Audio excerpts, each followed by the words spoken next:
Amen. So welcome po sa ating unang gabi ng ating Babad Night. Amen. Sino po dito excited? 'Di ba? Sino po dito nag-start na po ba kayo ng inyong prayer and fasting?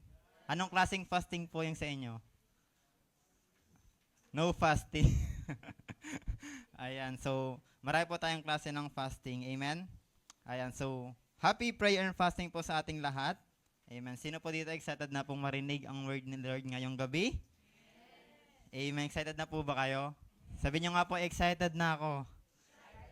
Iba't ibang klaseng tao po yung nakita ko. Galing sa school, galing sa trabaho, galing sa... Saan po ba kayo galing? Bahay. Ayan, galing sa work yung iba. Ayan, so marami po tayong pinanggalingan na lugar. Amen? Amen. So meron na po papakitang isang word po sa inyo at ito po ay isang word na decision. Sabihin nga po natin, decision. Sino po dito lagi nyo pong ginagamit itong word na to? Sino po dito, lagi kang nagde-decide, tama po ba? Actually, pagising mo nga lang ng umaga, nagde-decide na po tayo, tama po ba? Babangon ba tayo agad? Or magpo-phone ba muna? Or pag Christian ka, mag-pray ba muna? Wow. Amen po ba? Di ba? For example, di ba pagising mo, ayan, sino po dito pagising, toothbrush agad? Meron po ba? Or wag na? Kailangan ba? Ayan. 'Di ba? So nagde-decide tayo, tama po ba? Ayan. Or sa breakfast naman, 'di ba? Pagising ng umaga, ano bang kakainin ko? 'Di ba? Sa mga coffee lovers, sino po dito mga coffee lovers? Ayan, sino, 'di ba? Pagising mo, kape ba agad or tubig mo? Tubig. Sino po dito pagising, kape na agad? Ayan, tubig muna kasi mas healthy, tama po ba? Ayan. Sino po dito nagde-decide ka din every time na bumibili ka? Tama, pagpasok mo ng store. Tama po ba? And speaking of pabili, sino dito nakagawa na ng expensive mistake? Wow. Ano ba yung expensive mistake? Kapag sinabing expensive mistake, ito yung bumili ka ng isang bagay na napakamahal.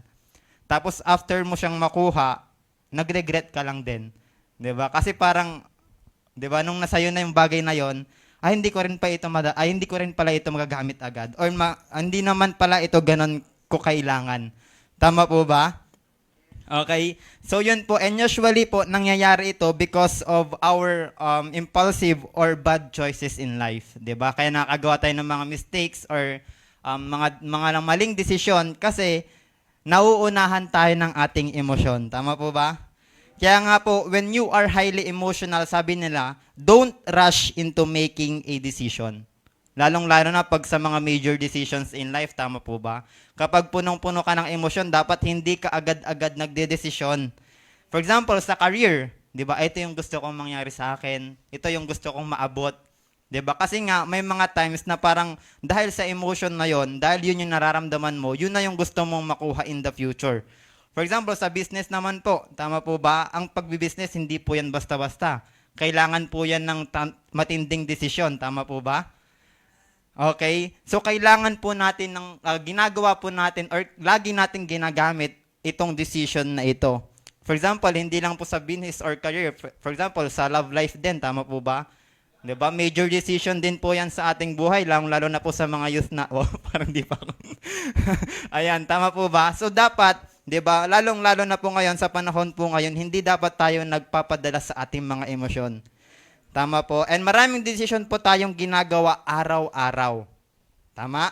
Pero sana wag po nating kakalimutan ng isa sa mga pinaka-importante na decision, and that is spiritual decision. Sa mga spiritual decision, alam po, talagang masaya po ako ngayon kasi ngayon po ginawa nyo po, ito po yung pinakamatinding tamang desisyon na ginawa nyo. Wala na pong iba kundi pumunta po kayong ngayong gabi. Amen? Yan yung pinaka-the best na decision. Tama po ba? So palapakan naman natin ating mga sarili. Ayan. Sabi mo sa sarili mo, I'm proud of myself. Proud of yourself. Ayan. Amen. So, ayun. Ayan. So, and alam naman po natin that we all face dilemmas in life. At minsan, dumadating po tayo sa point ng buhay natin, di ba, na nasa cross point na tayo. Okay, nasa crossing na tayo na, wait lang, anong daan ba yung tatahakin ko? Di ba, di ba, magde-decision ka ngayon, pupunta ba ako sa left, or right? Tama po ba? So, ginagamit natin itong decision na to, araw-araw. At sinearch ko nga no kagabi, wow. Sinearch ko kagabi, gumagawa daw po ang isang tao ng 33,000 to 35,000 decisions a day. Grabe no? Napakadami. Amen. Kaya naman po, ito po ay dilema sa ating buhay. Ngayon, para matugunan po ang dilema na iyan, tara po at sabay-sabay po sabay-sabay po tayong magpa-guide sa ating Panginoon. Amen? Sino po dito excited ka nang magpa-guide? Kaya sabi ko nga kanina, lagi tayong gumagawa or lagi tayong nagde-decide sa ating buhay. Ngayon, anong gagawin natin kung ganun po ang ating ginagawa or lagi tayong nagde-decide? Kaya nga po, pag-usapan po natin ang topic natin for tonight entitled, Lord, Guide Me. Sabi mo nga, Lord, Guide Me. Ayan. Sa title pa lang, alam nyo na po yung pag-usapan natin. Tama po ba? Ayan. So, tapos na po tayo. Hindi, joke lang. Ayan. Sige po, let's pray po muna. Lord, thank you, Panginoon, sa Lord God, napakagandang presensya mo na naranasan natin kanina sa aming pagsasamba sa iyo, Lord God. And for today, Lord, prayer po namin na patuloy mo po kaming kausapin, Lord, sa pamamagitan po ng iyong salita na marinig namin ngayon. And we believe, Lord, na may gagawin ka po sa oras na to. And Holy Spirit, welcome you. Thank you, Holy Spirit. Lead us, speak to us, and of course, guide us, Lord. Help us, Lord, to be humble. Lord God, help us to be humble, Lord God. In Jesus' name, we pray. Amen and amen. Ayan, excited na po ba kayo? Ayan. Sabi ko nga, no, di ba parang ang sarap pong umpisahan itong taon na to, nagpapaguide po tayo kay Lord. Amen? Kaya nga po, we all need God's guidance. Sabi mo nga, I need God's guidance. Kaya po, sana po ito po sa isa sa mga prayer natin, 'di ba? Na Lord, gabayan mo po ako. Amen. 'Di ba sa prayer and fasting po natin, wag po natin kakalimutan na humingi ng gabay kay Lord.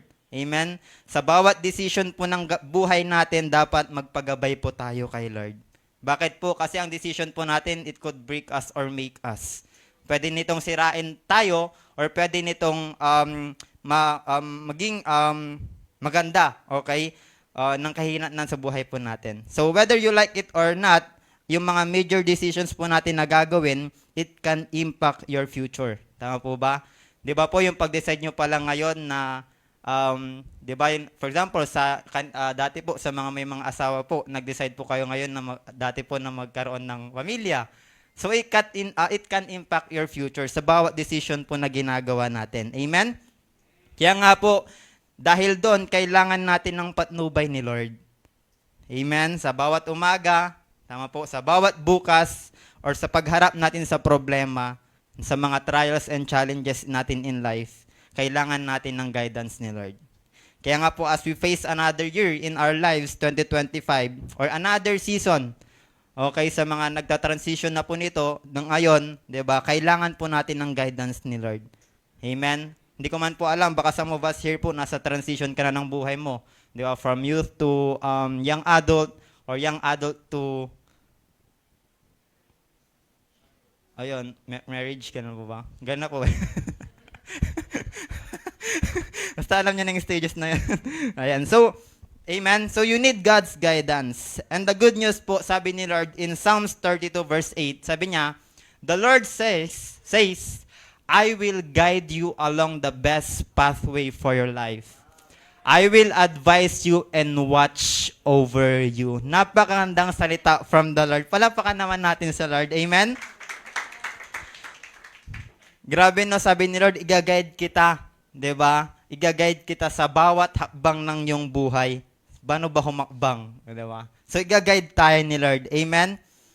Now, how can we receive guidance from the Lord? Sabi po sa Psalms 32 verse 8 to 9, ayan, 8 to 9, I hear the Lord saying, I will stay close to you, instructing and guiding you along the pathway for your life. I will advise you along the way and lead you forth with my eyes as your guide. So, don't make it difficult. Don't be stubborn. Ayan, wag ka daw maging pasaway, 'di ba? When I take you where you've not been before, don't make me tug you and pull you along. Just come with me. 'Di ba? sabi ko nga po kanina, sabi niyo po kanina, gusto niyo bang patnubayan kayo ni Lord? Amen?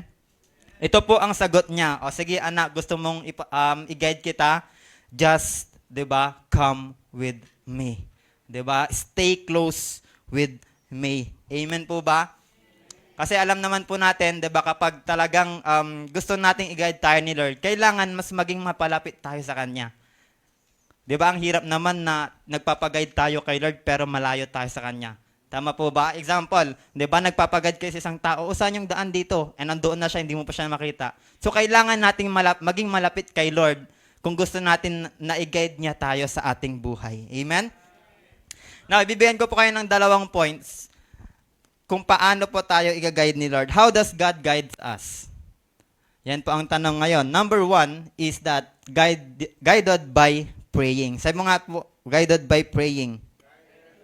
Okay, sabi po sa Philippians 4:6-7, sabi niya, don't worry about anything. Instead, pray about everything. Tell God what you need and thank Him for all He has done. Then, you will experience God's peace, which exceeds anything we can understand. His peace will guard your hearts and minds as you live in Christ Jesus. So, paano po tayo manalangin? 'Di ba? Alam ko naman po na lahat po tayo nananalangin. Pero simplehan lang natin, bakit tayo nanalangin? Or paano tayo mananalangin? Simple lang po, talk to Him. Amen. Kausapin po natin si Lord. Paano po ba natin kausapin si Lord? Okay? 'Di ba kapag nagpipray po tayo, kinakausap po natin siya. No, Lord, ito po yung gusto kong sabihin sa'yo. Tama po ba? So, when we talk with God, it produces intimacy. For example, sa mga kaibigan, hindi mo naman siya agad-agad best friend, tama po ba? Kailangan ng matinding pag-uusap. Kailangan talaga nag-uusap kayo na merong chismisan siguro. Hindi. Pero 'di ba, kapag gusto mong makilala ang isang tao, kailangan mo siyang kausapin. 'Di ba? Sino pa dito may mga best friend po kayo? May mga best friend po ba kayo in life? Ayan, buti naman po. Ayan, 'di ba, sa mga best friend tinatanong, ano yung gusto mong ganito, 'di ba? Ano yung mga pet peeve? Pet peeve mo. 'Di ba? Ang pet peeve ko dog, wow. Joke lang po. Kasi pet peeve daw. So, wala lang, 'di ba? So, alam niyo po, same with God po. Habang nananalangin ka po tayo, habang kinakausap po natin siya, mas napapalapit po tayo sa kanya. Amen. 'Di ba kapag kinakausap natin si Lord, para nakikita mo, Lord, ito pala yung mga gusto mo na gawin ko. Ito pala yung gusto mo mangyari sa buhay ko. 'Di ba? Kasi minsan po ang problema, 'di ba, kapag may pinagdadaanan po tayo or may pangangailangan tayo, kung sino-sino po yung nilalapitan natin. Tama po ba? Kung sino-sino na lang, 'di ba, kapag may problema tayong nararanasan, 'di ba, lalapit ka agad sa ibang tao, which is wrong po. 'Di ba po ba? 'Di ba dapat kapag nangailangan tayo, for example, nakaranas ka ng trials, 'di ba? Tapos unang-una mong sasabihin sa ibang tao, dapat kay Lord muna. 'Di ba? Minsan kasi nakakalungkot lang kapag wala na tayong choice or nasa sagad na tayo, doon lang natin kakausapin si Lord. 'Di ba? Nakakalungkot. 'Di ba? In fact po, sa sobrang dami ng kausap mo, minsan 'di ba, nalilito ka na din. 'Di ba? Kasi ito yung sinasabi ng ibang tao, iba yung sinasabi ng ibang tao, 'di ba? Anong may advice na ibang tao? So nakakalito. Kaya po, amen po ba? Kaya kung gusto po nating maging close tayo kay Lord, dapat po tayong magpa-guide po sa Kanya. Amen? Isa rin po dyan, di ba, ang pagbabasa po ng Bible, ang Word of God. Di ba? Through that Word, okay, sa Word ni Lord, doon mas natin siya nakikilala. Doon natin siya, mas napapalapit po tayo kay Lord. Amen? So yun po yung number 1, guided by praying. Number 2 po and the last, how does God guides us? Number 2 is guidance by moving in faith. Okay? Sabi nga po sa 2 Corinthians 5 verse 7, for we walk by faith, not by sight. Okay? Kung meron man pong isang natutunan natin ngayon sa buhay po natin, 'di ba? Dapat nating malaman that yun nga po, kung isa sa mga dapat matutunan po natin, o alam na po natin, 'di ba? That we cannot trust our feelings. Tama po ba? 'Di ba? Sa mga sa katabi mo, don't trust your feelings. Ayan. Bakit? Kasi ang feelings po, bago-bago po yan. Tama po ba?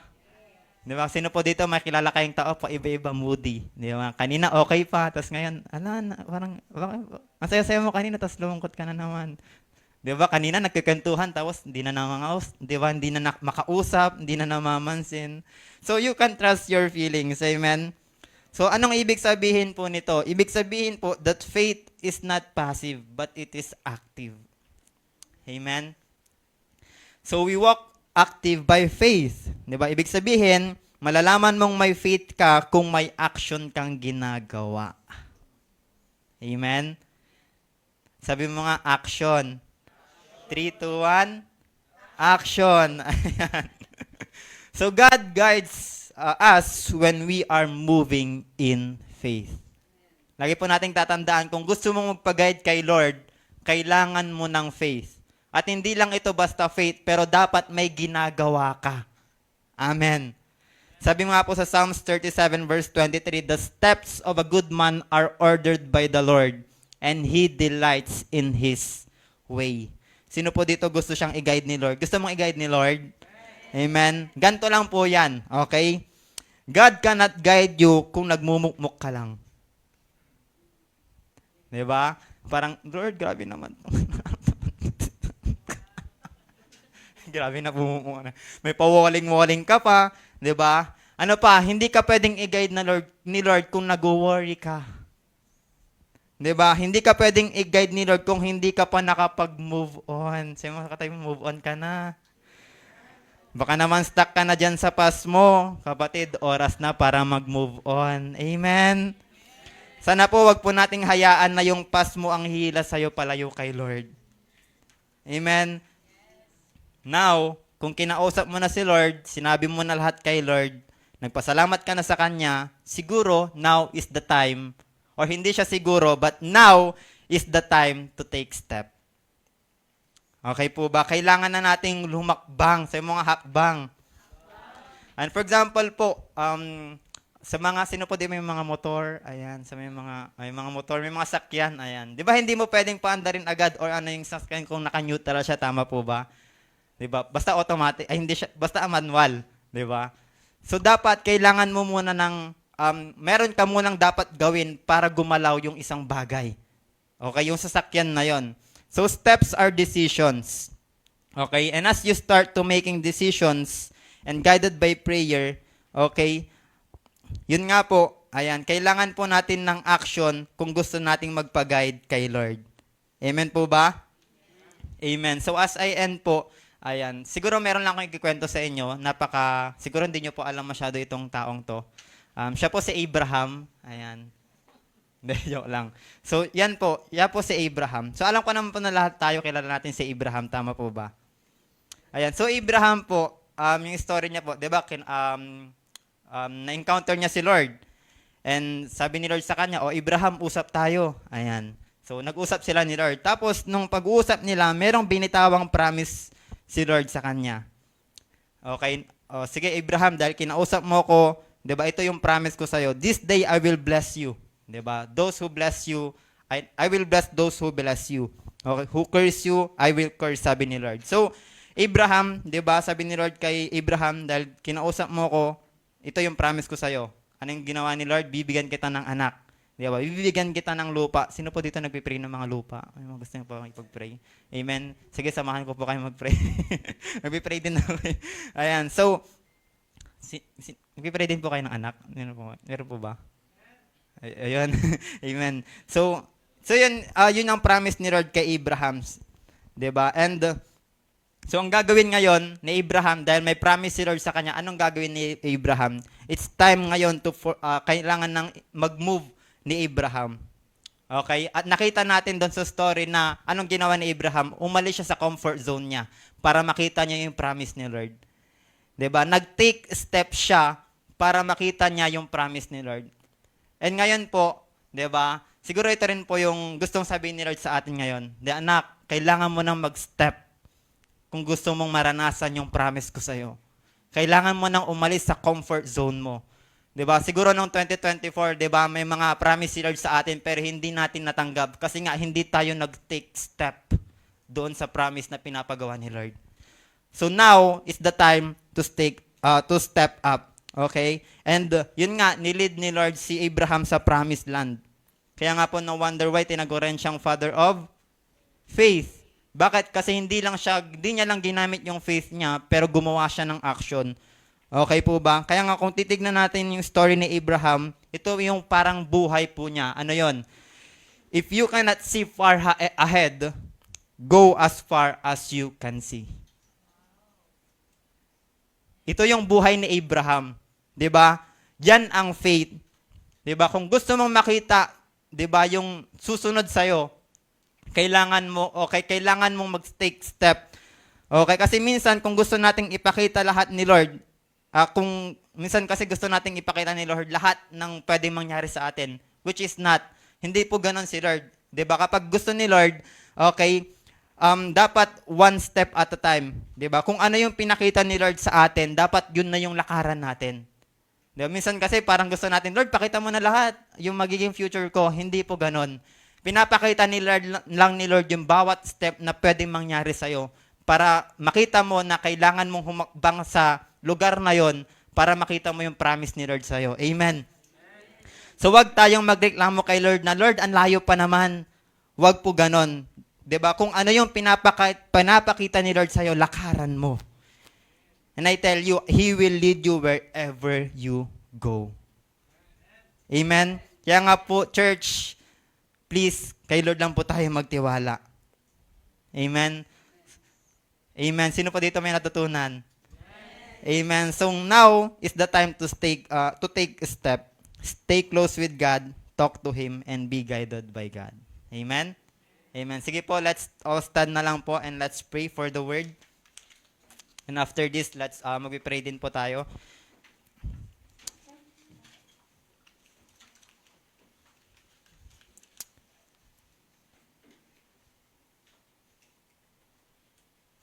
Amen. Yes, Lord. Lord, thank you for tonight Lord, salamat sa salita mo na narinig po namin sa gabing ito. Lord, thank you kasi, Lord, nakita namin na Lord, kung gusto namin magpag-guide sa'yo, kailangan naming mag-take ng isang step. Lord, kung gusto naming maranasan yung promise mo sa aming buhay, kailangan naming umalis sa comfort zone namin. Lord, patawarin mo kami kung masyado na kami nag-i-enjoy sa comfort zone namin. Lord, patawarin mo kami kung Lord God, hindi na kami nag-expect ng mas malaki pa sa'yo. Lord, patawarin mo kami, Lord, kung hanggang dito lang yung ginawa namin at hindi kami gumawa ng hakbang para gawin yung pinapagawa mo sa amin. But Lord, tonight, ngayon na na-realize na namin that if we want to see the great things in our lives, kailangan naming humakbang sa oras na to. And Lord, thank you kasi pinakita mo, Lord, as long as kasama ka namin, Lord, hindi kami kapapalpak. Lord, as long as kasama ka namin, Panginoon, yung mga bagay na akala namin hindi namin kaya, magagawa pala namin because of you. And Lord, this moment, come on, as bilang isang gesture lang, pwede bang ngayon sa oras na to, ipakita mo kay Lord yung faith mo. Ito yung faith na hindi lang faith, pero may action na ginagawa. Pwede bang humakbang ka ng isa lang sa oras na to? Yes, Lord. Lord, itong paghakbang na to, ito ay isang pagpapakita na willing kaming umalis sa comfort zone namin para gawin yung pinapagawa mo sa amin.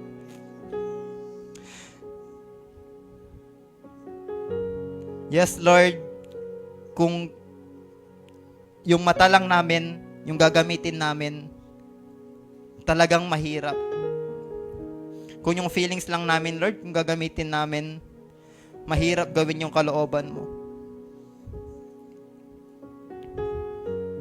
Pero Lord, itong hakbang na to, ipapakita namin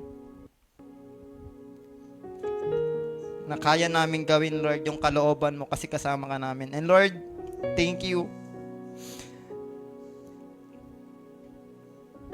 Kasi sa mga gagawin namin para sa'yo, Lord, sasamahan mo kami. Lord, marami po kaming plano this 2025. Pero Lord, useless yun kung hindi ka namin kasama. Lord, marami kaming gustong gawin, business, career. Maybe some of us here, Lord, bagong season na ng buhay namin. And Lord, gusto naming sabihin sa'yo na hindi namin ito kayang pagtagumpayan.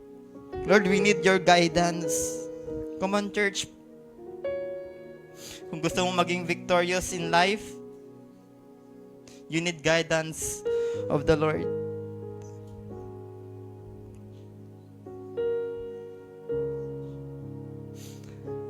Ano yun po, ang hirap gawin yung pangarap na pangarap mo lang. Pero masayang gawin yung pangarap na pangarap ni Lord para sa'yo.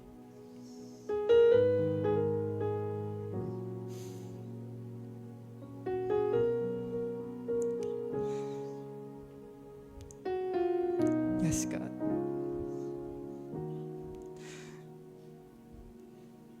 Lord, we humble ourselves.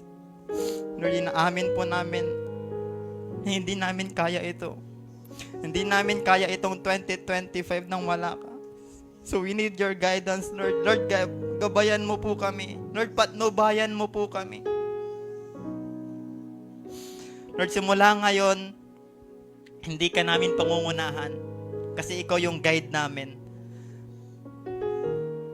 Lord, manguna ka po sa bawat pangarap, sa bawat plano ng buhay po namin. Lord, manguna ka po sa pamilya namin, sa trabaho namin, sa pag-aaral namin. Lord, manguna ka po sa simbahan po namin.